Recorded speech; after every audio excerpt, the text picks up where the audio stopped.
Hey! How's it going? Meg here, man. Meg at you once again. Uh, and this is like every other Friday, well, except for that one week.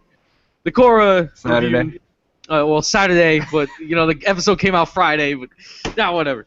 All right. Um, so we're here again with another review for you for Legend of Korra, episode 10, Operation Beifong.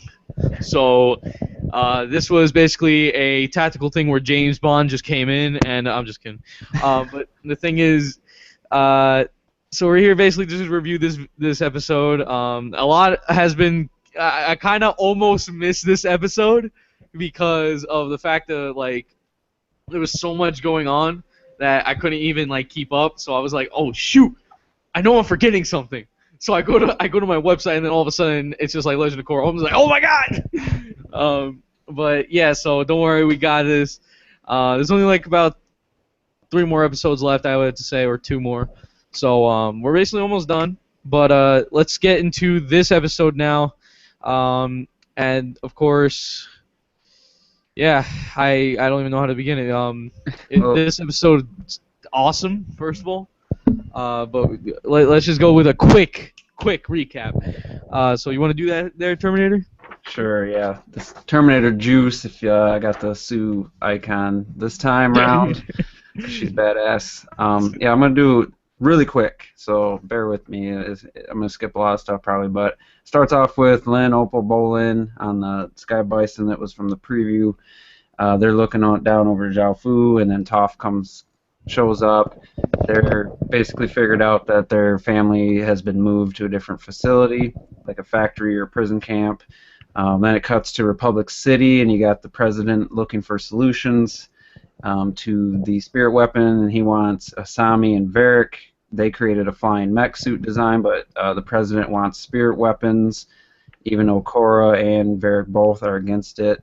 Korra comes up with a plan to talk to the spirits, maybe about defending the city, and then Prince Wu comes in, suggests evacuating the city. Everyone likes it, then turns out it's just because he wants to impress Korra. Then it cuts to we got Batar Jr. and Zhu Li doing a weapons test on this big like cannon thing. It like malfunctions, gonna backfire, and Zhu Li wanted them to evacuate, but Batar Jr. stops it before it blows up. And then we cut back to Lynn and Toph. They're in Bolin and them. They're like checking out the facility. They get close. They sense a empty cavity underground. They sense that's probably where everyone's at because there's a bunch of guards. And then Kuvira shows up a day early, and she wants the weapon to be ready, and she's put a lot of pressure on Butar and Julie to get it ready to show all their troops and stuff. And then there's a couple dialogue that was interesting where Toph says that she doesn't want to fight Kuvira. She's not in this to fight anybody. She just wants to rescue her family. Then Korra, it cuts to Korra. She's trying to talk to the spirits. They're all running from Republic City. And then it cuts back to Bolin and Lin are on the Sky Bison with Toph, or maybe it's around the fire, wherever they were. And Bolin brings up who asks who's Lynn's father, and it was like really awkward and kind of funny. It turns out his name is Kanto, and Lynn just kind of pent up. You can tell she's getting frustrated, and there's a little bit of drama there. And let's see. And then the next day they go on to save Sue and Batar Senior and the two twin brothers and some other, I forget the names of all the kids. And then let's see. Oh, then they go to do another weapons test for fucking Kuvira, and then it malfunctions again.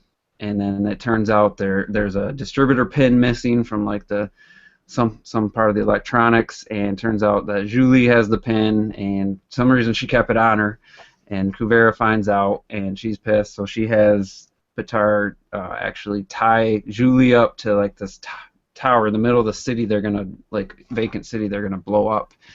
So she's just gonna kill her. Like that's just that was shocking.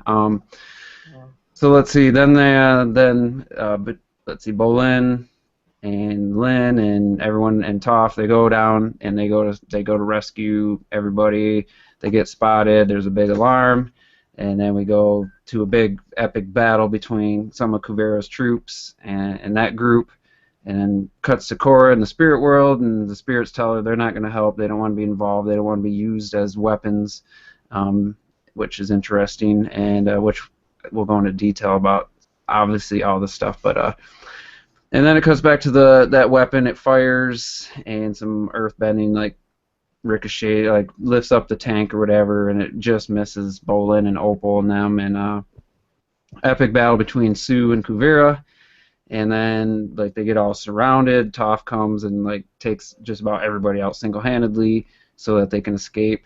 And then there's, like, a makeup scene where Opal and Bolin make up, and Lin and Toph kind of work out their issues. And yeah, that was really quick, but Yeah. might as well start at the beginning. Why don't we give Mike a chance, since we've been doing all the talking? So we'll just talk about the first part where it was like the reunion of Toph and Opal and Lin, and that whole scene. I guess if you want to talk about that first.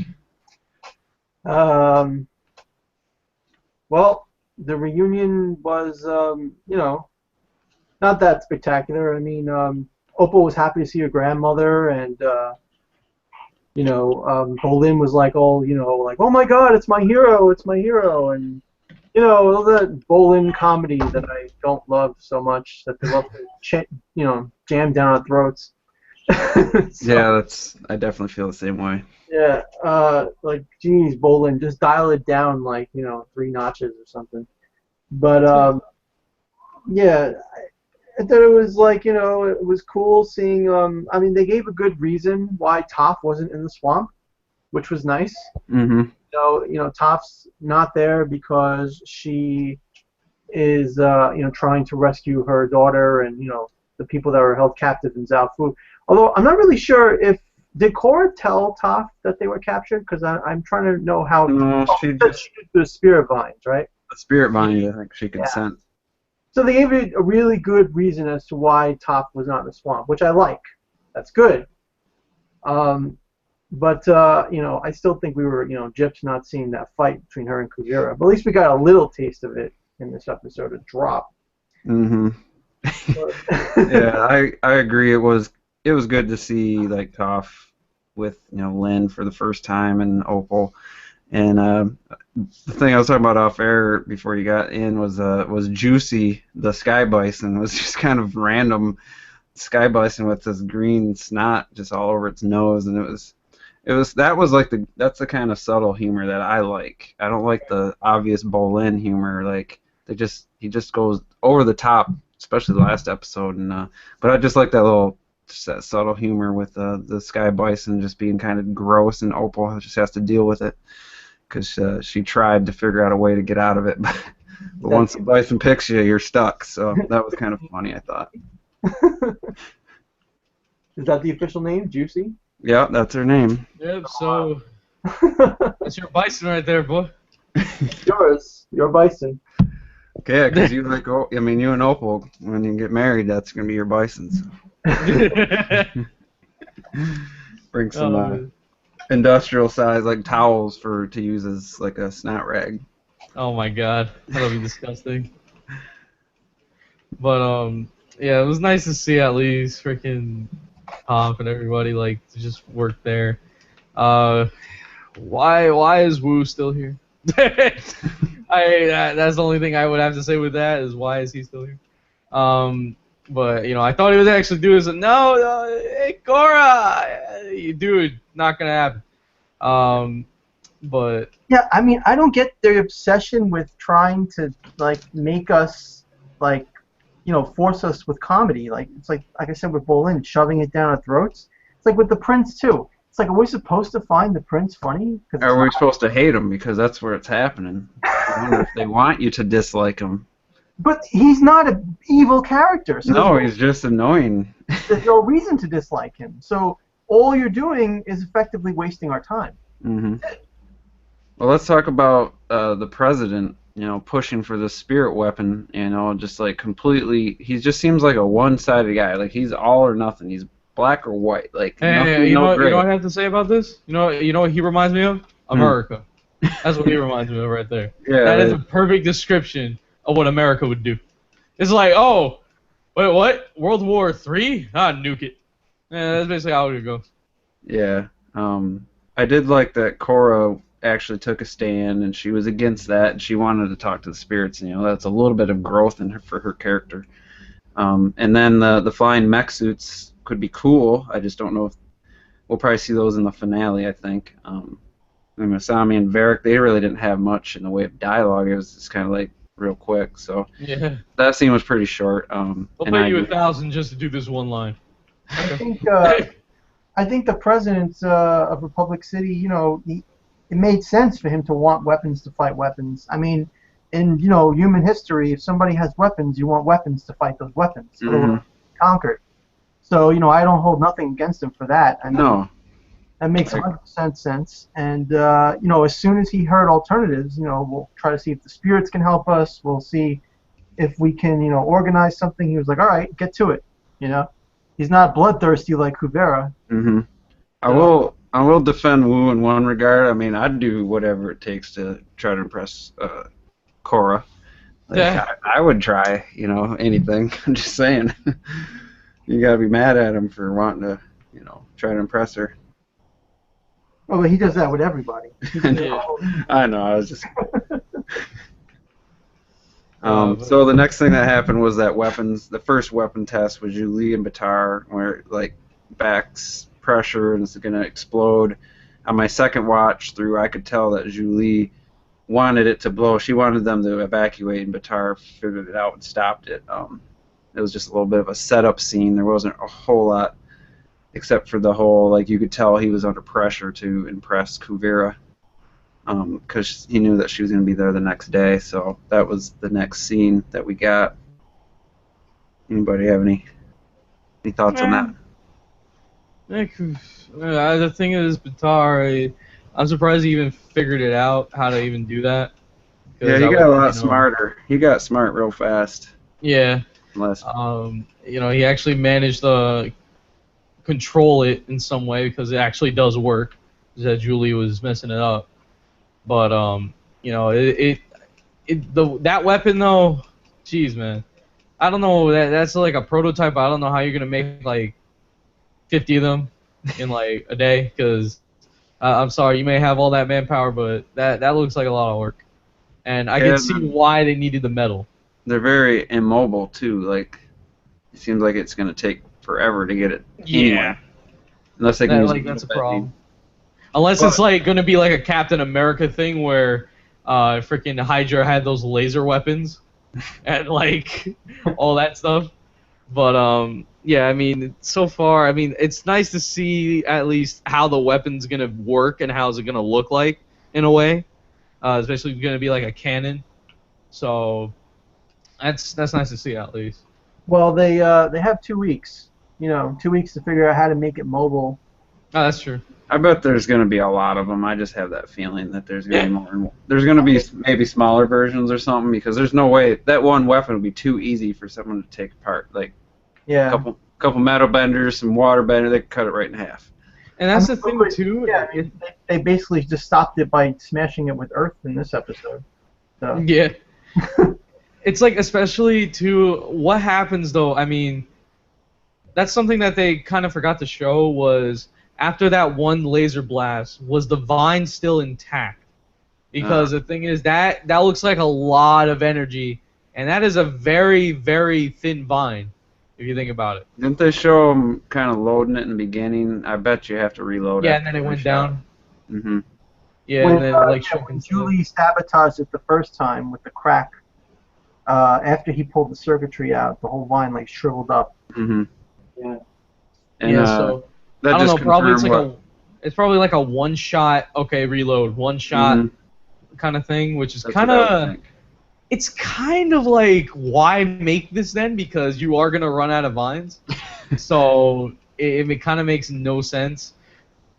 Yeah, I don't know. Vera, if maybe that's just a distraction, and they actually have those some. vines are small little pieces, and they've harvested like pretty much the whole swamp. So yeah, that's true. Maybe made some bombs, and that's just kind of that's going to distract people while maybe some other weapons are implemented. We'll see. What's another thing is that if she does go to, like, let's say if she wants to take over North Pole or something like that, and she goes to the spirit world and takes vines from that tree, which I guess the spirits won't even let that happen. But still, if she took vines from the tree of time, I don't know what kind of blast that would do. Yeah, that's interesting. Hopefully that don't happen. Yeah, hopefully that doesn't. That'd probably like destroy the planet or something. Yeah. So it wasn't surprising that Zhu Li was. I mean, they didn't reveal it there, but I knew it as soon as it was happening that she had sabotaged it, and I don't think any of us believed that she was on Kuvera's side, but Aw, she was definitely faking it. mhm. Because there's no way after all that time with Varric she would, like, all of a sudden do that. And, I mean, come on. She's the only one that knows what the thing means. Mhm. So she really can't just be like that. And I mean, it was pretty obvious that she's just like, especially when Kuvira was Kuvira like, showed oh, up. yeah, it's like when Kuvira was just like, oh, do you want to work on the next super weapon or something like that? And she's just like, yes, it would be an honor. I was just like, yeah, you faking it. Well, good. So what? Let's see. What next was like. We got to come up with the name of the rescue team or something like the Beifong, the Operation Beifong people. Like they got close and they figured out where the captors are, and that's when Kuvira showed up. And then Toph, they made a point of making it obvious that Toph didn't want to fight, and that was kind of the confirmation. She might even not even fought in the swamp. I mean, she just really doesn't want to fight, and they made it obvious in a couple of different spots. Yeah, and she did make a point where, and I know this was kind of later, but it's kind of a good point to bring this up now, is that even when freaking what's his name again, Unalaq was doing the whole kind of thing with North and South Pole, Qatar didn't even interfere because she knows it's like, what's the point of fighting? It's not my fight. Yeah, so, when it was the North against the South Pole Civil War. Yeah. Yeah, so it's like. But how did you know that? Who'd she talk to since? She's probably talking to freaking Sokka's probably alive somewhere. Hey, I took their heads off. It's my trusty boomerang. Like, freaking Sokka, freaking go home. But yeah.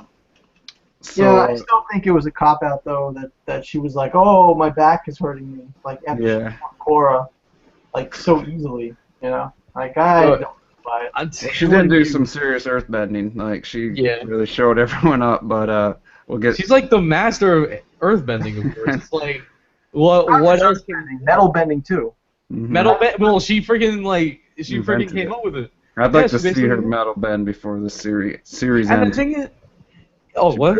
Toph better metal bend before the show ends. They should have just kept it to where the reason why she wasn't fighting Kuvera is because she was out of the swamp. That should have been the only reason. And they should have just said, oh, we have to leave, and that would be the reason why she doesn't fight Kuvera. We don't need to hear like, oh, I didn't come to fight Kuvera, I just came to save my family. They could have just made it act like, Toph was ready to help, but, the situation calls for a tactical retreat or something like that. Maybe she's just saying that, but when push came to shove, she helped, so we'll see what happens in the future.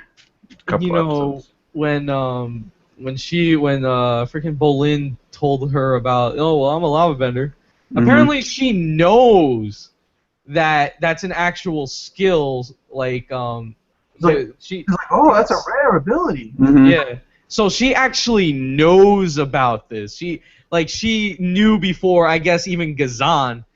I mean, so I guess she's a secret lava bender. Maybe. Maybe. I'm just. Maybe she only knew because of Gazan. We don't know. But let's move forward here because we gotta. Maybe she just saw lava benders through the vines. That's true. That's true. Let's talk about Bolin bringing up who is Lin's father, like asking, well, who's Lin's father, and that was kind of like out of the blue, and It was a Pokemon region. The Kanto region is her father. Kanto was his name. He's a nice man, but it didn't work out.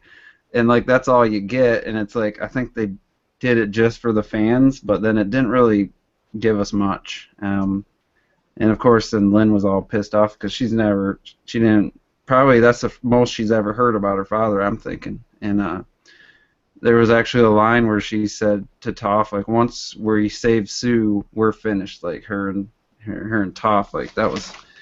They really hit some dramatic moments in this episode. That was a pretty good one, I thought. That's true. You playing Kingdom Hearts? Dude, man, Kingdom Hearts is life. Put that controller down. All right. Anyway, I was in the menus. Screw you.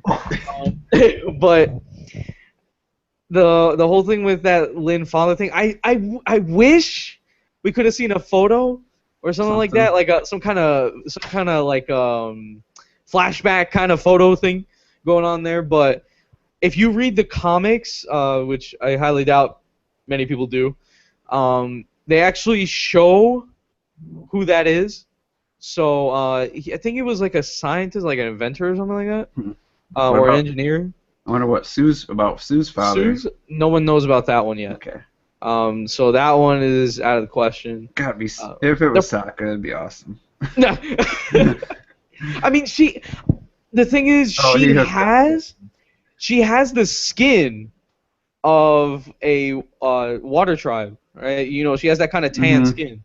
So I wouldn't doubt it, but you know, I would say mostly because there's a lot of people that you would never think, like even in the Earth Kingdom and stuff like that, that are like have that tan color, and you know they're probably not even water tribe at all. But it's really kind of a mixed thing there. But I'm hopefully because we got like about 2 to 3 episodes left, so probably they can bring something up before that happens. And because the thing is, I mean, I think the next one's gonna be like they're gonna get ready episode and something like that, but that's gonna be for later. But yeah, I mean, it would have been nice to at least have a flashback photographic memory, something like that. So, would have been nice. I forget though, like did Toph ever kiss anybody in the original series? No, they never showed her. Yeah, the only time she ever kissed was like Sokka's cheek. No, freaking what's her name? Not Sokka. Zuko? No. What was Sokka's freaking not the moon? Suki. Oh, Suki? Suki. Yeah, there we go. Kiss, that's right. She thought Sokka rescued her, and she gave him a kiss. That was funny. Yeah. So I think that's the only time. But yeah, that was funny. let's get back on topic. Yeah. We had the whole Kuvera like wanted the weapons test, and that's when Julie got caught sabotaging, and she said something to the effect she was like basically called Kuvera a monster or something. Yeah. She's like, you're a monster, and then like Kuvera just like chained her to that tower, you know, and she's gonna see the weapon up close and just like basically sent her to get executed. Yeah, it was like, dang! Like, what the fuck? It's like, jeez, what are you doing? Like, you're really gonna do that automatically? Just be like, all right. Well, she doesn't like to be betrayed. She doesn't like to be. It's crazy though. I mean, it's just, oh, I'm just gonna kill you now. So go over there. We're gonna fire this, and then boom. You're done. I mean, geez, like I know about the whole Varric thing. I mean, I would say Varric would at least survived because he's just falling on some tracks and there's not even a train coming in on the other time. Mm-hmm. So he would have actually survived. But this is from like an actual weapon that can blow up freaking mountains. Yeah, rip right through the mountain. Yeah. So, dang, like wow, Kuvira gotta die. She gotta die. And around that same time too was the rescue attempt. And it wasn't an attempt. I mean, they were rescuing Sue and Batar Senior and all in like a cave. They were like hanging by a rope in this wooden cage. That was kind of cool. Then the alarm went off and they got busted, but they got everybody out. And then there was, like I said earlier, there was a kind of a confrontation with the troops that were around and all that. So, I mean, there wasn't really much to talk about the rescue except for Batar Senior just like refused to be rescued. Like he was the reason for the alarm. That just couldn't they come up with a better reason? That was kind of silly, I thought. Yeah, the thing is, the moment he yelled, I just knew, oh yeah, they're gonna come now. Like, oh my god, here we go again with the freaking, they're just gonna get caught. At least they didn't have it be a woman and be the stereotype of the that's true. woman, you know. That's true. Not I mean, you know, they had it perfectly. You know, I didn't know he was that much of a freaking puss, but I mean, whatever. He got rescued like everybody else. So, and then like, the funniest part about that though, when the security guard, when they did get caught, when the security freaking guard there was like, he opens the door, presses the alarm, and then another door opens for the freaking mech. I'm just like, wait, what's going on here? Is this freaking Willy Wonka? You guys have like freaking like you go all the way down to this small little door? I mean, jeez. But and then I thought something was gonna happen when the mech threw out the flamethrower. Yeah, and they were like swinging on the cage. It was like a slow motion moment. I thought maybe somebody was gonna die or something. I thought like someone was gonna get burned probably. I don't know, like Lynn, because she was basically the closest one. So I thought she was gonna get burned on her face, something like that. But I guess not. So it was just like a little slow motion Matrix effect. But yeah, I mean, in total that part was good. I mean, they finally got them out. And I think when they got to the surface, Opal comes flying in, and nice throwback to the original series. The Bison whistle, if you caught that, that was pretty awesome. And then then they noticed she knew that Julie was tied to the tower. So, and then she had one of the most prettiest poses ever. I mean, what? But yeah. But to get back to what Mike was saying earlier about Bolin, then Bolin actually, without having any kind of ridiculous reason or joking dialogue, he just said, "I'm gonna go save Julie." They must have bonded or something over while she was working with Kuvera all together, and like he just had a normal, like heroic moment. And it's like, why do they tarnish those moments with the stupid, ridiculous humor that they force on us? And that was like the Bolin I want to see from book 3 all the way through this book. Because I know going into that, like then Lynn and Sue and the rest of the family except for Toph and Squirrelex and Batar Senior, they stayed there. But when they were fighting and everything, the moment where I heard like all that kind of stuff coming in, I thought that was Bolin coming in with his lava bending. I was like, oh, I know I'm missing the huge best part of the fight, but I just need to point this out. Come on, Bolin. I mean, I know you did it that one time. But he wasn't there. He was at the town when all that happened. I know, but they could have made it where they untie her and then like come back quick just to help with the fight. I mean, something like that. But whatever, that was fine. I mean, they were just holding until Julie was saved. So, but let's get on to this actual fight. Okay. Freaking Sue, what the frick, man? I thought you were like you were good when you were versing like Pali. But like, shoot. Yeah, no. My icon picture is taken when she's staring down Kuvera when she knows she's gonna go attack her. That's the moment I captured. Like definitely, like she just comes up from the other side, just starts doing all this freaking metal bending shit. Like everything was going so fast too. Like she of course that one part where she takes some of the metal and puts it in his armor so that she can protect herself from the metal plates. That was pretty cool. Like the time where they were throwing metal plates at each other were cool. Freaking she took out the freaking the rail, the safety rail there, take it out using it like a staff, and like, oh my god, she was going in. Kuvera pulled like a Pacific Rim moment and had this sword come down from her armpit, and it came out to like this probably like 2.5-3 foot sword coming from her wrist. that was pretty sweet. And the thing I liked especially was when she used that to hook. She basically bended it to hook herself, Mhm. and like that was really nice. I that fight was just so good, and like it just shows so much of how Earthbenders are so overpowered. So like, jeez, man, that was a really good fight. That really brought it up in the episode, man. Mike, why don't you give your thoughts on that fight sequence, and I'll go after you. The fight between Kuvira and Sue. right. Okay. Yeah, it was good because I really love how Sue in particular was fighting. Like she actually took a piece of metal, turned it into a shield, and she was like rotating it as Kuvira was sending over like metal spikes at her. Mhm. And then like at one point she turned the metal around her into armor and wrapped it around her body, like creating armor for herself. I think that was really cool. And she was chucking like metal containers at Kuvira, and yeah, it was a short fight, but it was really cool. I enjoyed it. Were they using? I don't think they were fighting with earthbending. It was purely a metal bending Just fight. metal, yeah. Yeah. metal. It was good. And Sue trained Kuvira, so they had similar styles.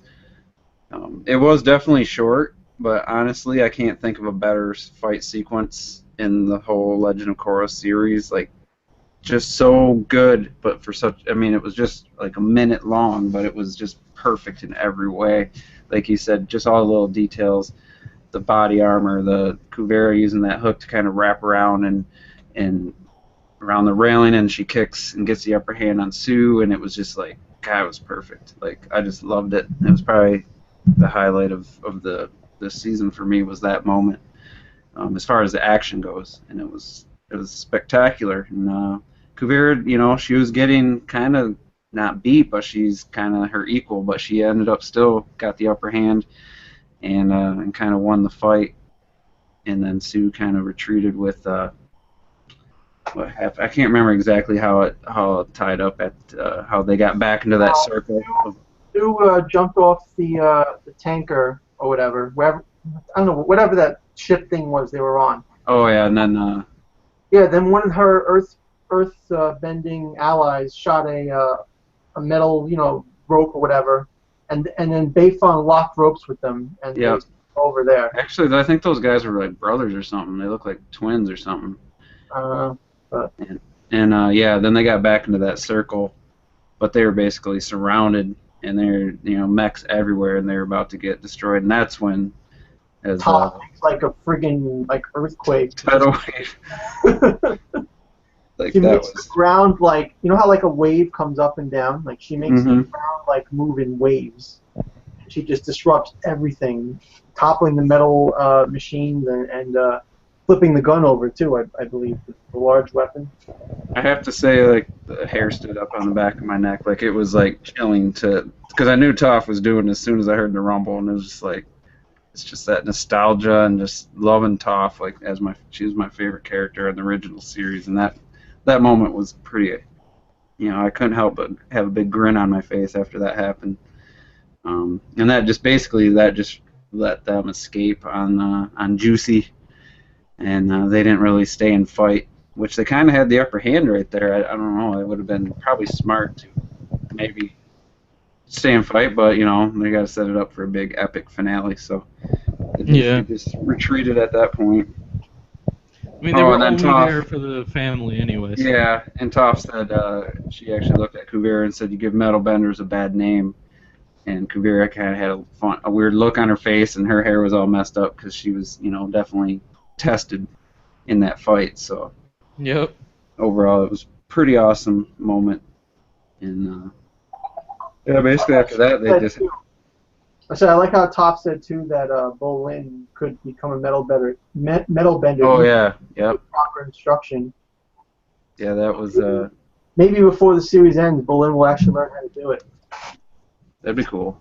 Oh my God, he's gonna be the freaking Avatar, freaking Earthbending. He's gonna have Earthbending with actual, Earth, then metal. I know metal is actual Earth, but still metal. Then lava. I mean, like, what's that? Okay, sand. You have one or the other. You gotta have. I think you'd have one or the other. You can't have metal and lava. That's just too much. Like, imagine. No, but it's just like something like that, you know. How do you, the Avatar controlling all four elements, right? But you have an earthbender kind of thing where an earthbender can get like four types of earthbending, which is sand, metal, earth, and water. Not water, Mud. lava. And they Oh, can and use mud. And mud. It's just like, what the That's like frick?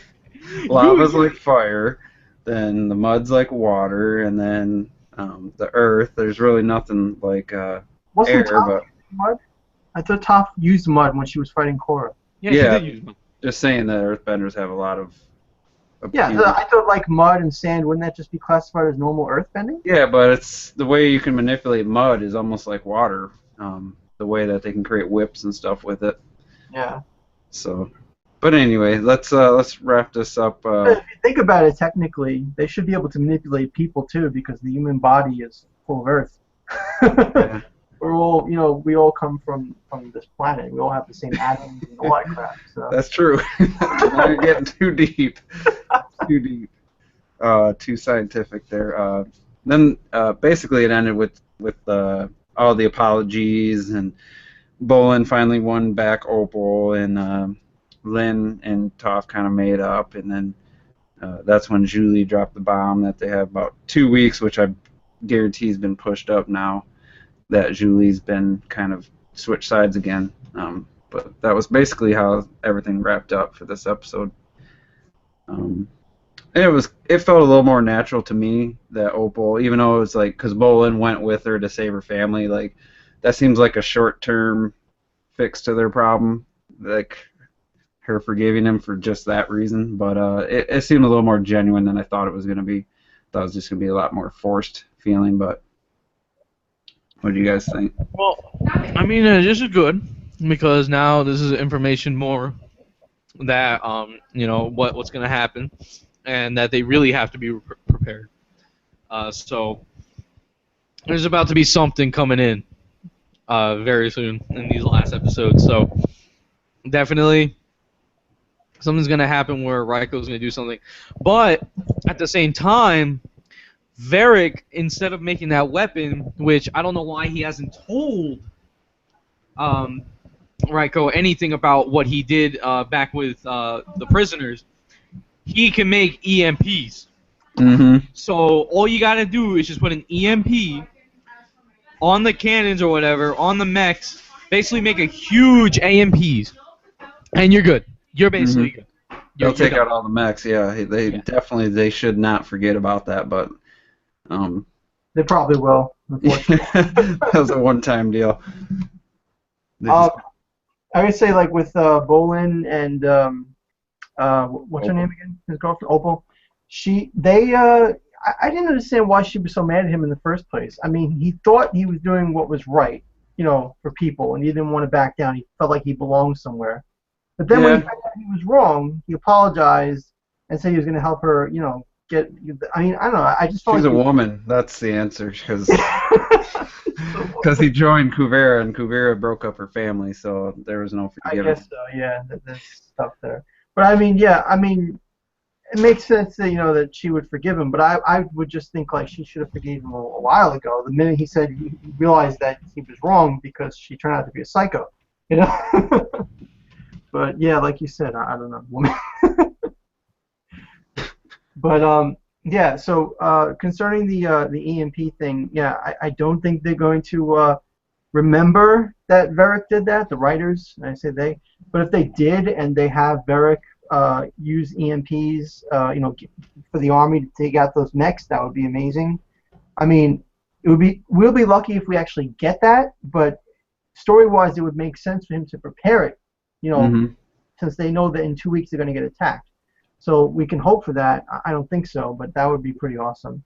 And I was disappointed that there was no, Bolin lava bending, like, because Toph was like, oh, that's a rare ability. And Bolin was like, I'm going to go, save Julie. And, like, again, I just feel like they always fail when it comes to building up Bolin.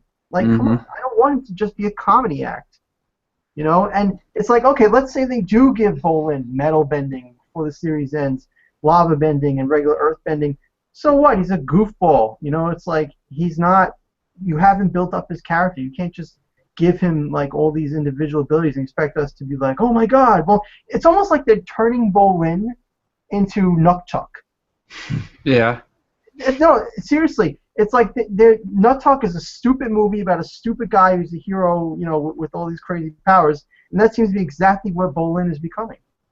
They're making him the real life equivalent of Nukchuk. And I don't like it. I don't like the way the writers are going with this direction. I wish they would develop his character and make him grow as an individual and stuff. But it seems like they just won't do it. So. Rosa. He's got his mic. Well, yeah. But we're gonna have to wrap this up because I gotta. Yeah, I know. I'm just gonna give my like little prediction. Well, should we do the grade first? Oh, the grade first. I'm gonna give this an A- because that fight was just too good. I'm sorry, that was so quick and so freaking like I was like, oh my god, Sue, do it. But do a police, just crush her. But yeah, I mean, it really deserved that. Of course, Bolin, what the frick. And I just liked it because Toph came in and really did a lot of stuff. She really like was just like taking charge because, you know, she's basically, of course, the head of Beifong because she's the oldest one, and she basically is the master of earthbending. So it's like you can't compare. And everything was great about this episode. It just makes me even, of course, like every other freaking episode, except for the recap, just keep wanting the next one. So the predictions though is next one.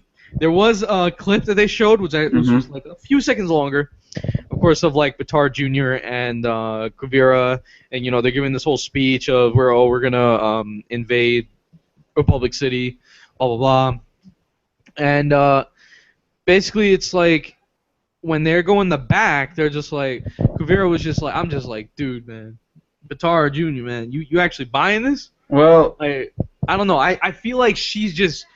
Of course, I always felt this using, you know, so it like he's only there because she needs him to make the weapons and stuff, and then after they know basically how to do this stuff, she doesn't need him anymore. So it's really like oh, you know, I'm only here, I'm just doing this whole like marry you thing just to like corrupt you basically. So. Yeah, I mean that's basically what I see is where she's gonna fake this whole time, and because I really haven't seen anything of them actually, you know, getting close, you know. So I don't know. It's really hard to tell, but I feel like she's really just gonna like be like a douche and just like I never loved you and whatever. I just needed you for this thing. So yeah. all right, I'm gonna go next. I'm gonna give this an A. Solid A for me. The only few things I didn't like was the Bolin kind of stupid when he was acting, the way he was acting around Toph. I thought that was a little exaggerated.